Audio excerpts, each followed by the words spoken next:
Hello, everybody, and welcome to today's podcast, where we will be talking about our organizational behavior series. Today, we're going to be exploring one of the most debated and ever present issues in today's modern organizations. It's the gender pay gap.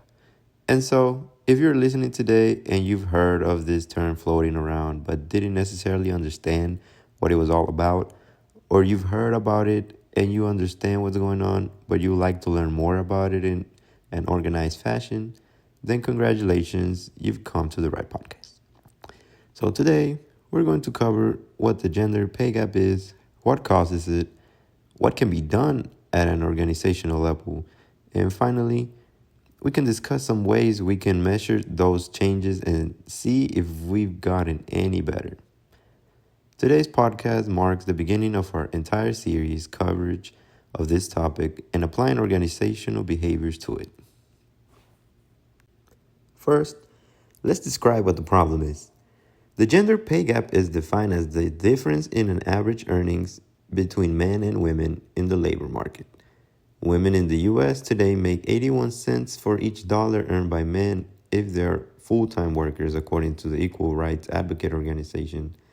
Although this figure changes when one considers various races, ethnicities, and more dramatically in sectors such as technology and finance.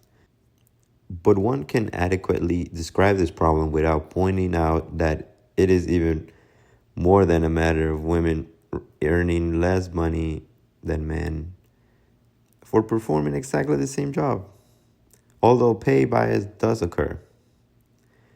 The gender pay gap can be influenced by occupational segmentation, career disruption, cultural attitudes towards caregiving, and various forms of bias.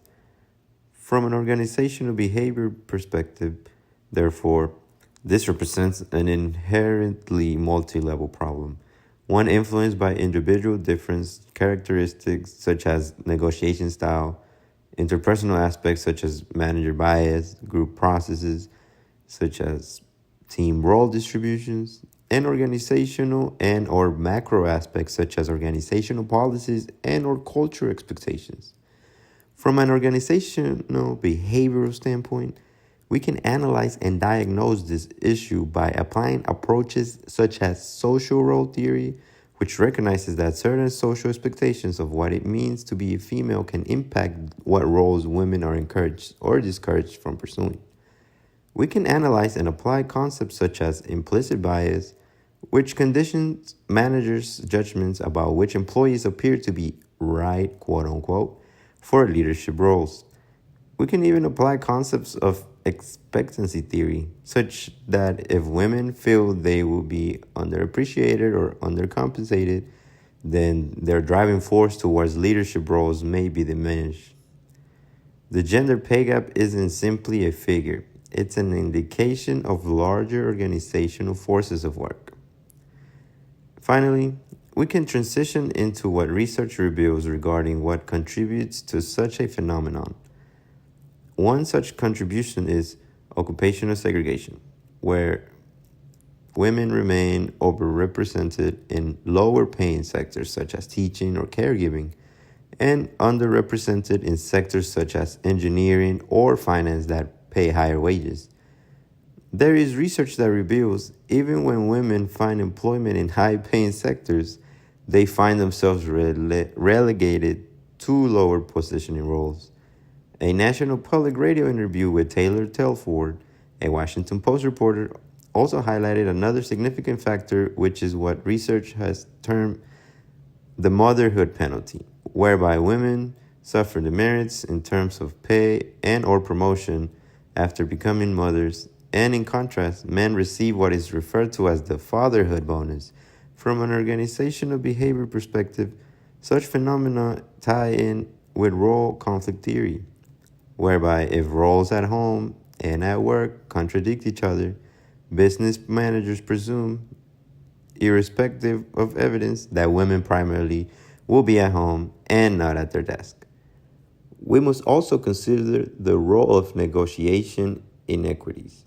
Research has shown that women negotiate pay raises as often as men, but when they negotiate, they are more likely to suffer social consequences.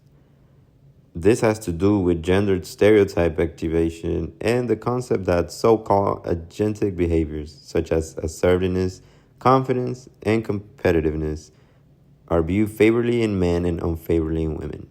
The performance standards in some organizations are not objective, and this is precisely when bias rears its head. Another concept we can relate to OB that is applicable in this scenario is glass ceiling, which is an invisible limit that hinders women from reaching high posts in organizations. The shortage of women in senior roles contributes to the pay gap, as high organizational roles are correlated with high pay. Another factor at play is organizational inertia, which sees organizations keeping traditional pay systems with unintended consequences of reinforcing inequity. Thus, with all that has been noted, what we need to ask is what we can specifically do to fix it. What does an actual, scientifically backed step plan entail? Well, step one, pay equity audit. This is one of the first steps involved in implementing effective measures. As mentioned in a recent article by Forbes this past October, actually, even as of 2025, men's earnings rose 3.7% while women's earnings remained the same. The need to analyze pay by gender, job level, tenure, and performance ratings has to be addressed. The pay audit analysis must include regression analysis, which may consider aspects such as experience and/or education. This has to be carried out in the first 3 months after implementing the plan. Step 2 would involve restructuring pay ranges and pay practices. After leaving behind pay disparities, organizations must be open and fair with pay practices or to pass the Payment Fairness Act as mentioned by the American Progress Organization. This may involve stopping discretionary pay practices that can allow pay disparities to creep into an organization. Pay ranges should be made available within organizations, and pay practices regarding pay and bonuses ought to be standard. This step can be implemented between months 3 or 6. The third step will be bias interruption training for managers. For this, I'm not talking about one of those fluffy check your bias sessions. No. In this session, organizations should employ systematic and scientifically grounded efforts at bias reduction, targeting high stakes decision making, such as hiring, rating, and promotion. This should be conducted between months 6 and 9. Now, the fourth step is to redesign performance review processes. It has been found that inconsistencies in performance review processes and evaluations are one of the principal causes of gender bias. This can be addressed by ensuring performance review processes are competency-based and behavioral, such that managers are asked to provide specific reasons to support performance ratings. This can be implemented in step 4 at around the 9-month mark.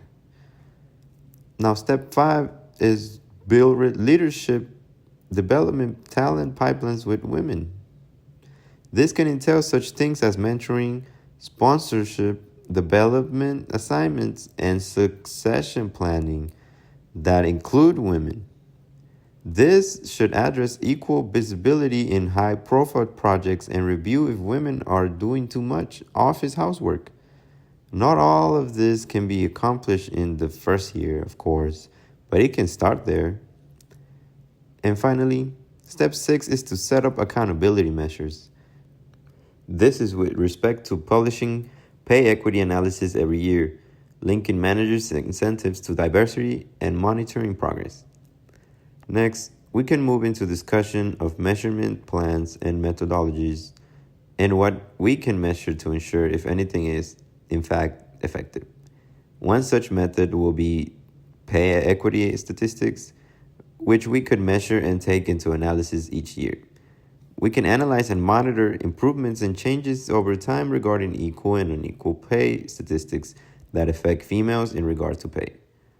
Another would be conducting and pay monitoring surveys regarding employees' attitudes and opinions concerning pay inequities and perceptions regarding leadership. This can be conducted twice annually. Another method would include conducting qualitative analysis with employees regarding performance and pay issues. Or another metric would be promotion rates by gender. Ideally, if we're seeing success, we should be seeing greater promotion into higher paying jobs. We can also gauge female turnover and, more specifically, at what career level females are leaving. Ideally, if we're seeing greater turnover in one group, it indicates something about what we're up against in terms of climate and playing field conditions. And naturally, we can gauge success in bias interrupting skills by seeing whether those skills are remembered and invoked post training. There may be some difficulties in measurement. Workers may be reluctant to voice their worries, particularly if psychological safety is not high. Findings from measurement instruments may suggest improvement, but experience may be different. I've always said that blaming research approaches such as service interviews, HR, and performance is vital. And so, with that, we can conclude that the gender pay gap is more than just a figure. It represents systems and behaviors embedded within organizations and embedded within society over time. But with structure and planning, and with sound measurement and research, most importantly, research, organizations can make significant progress.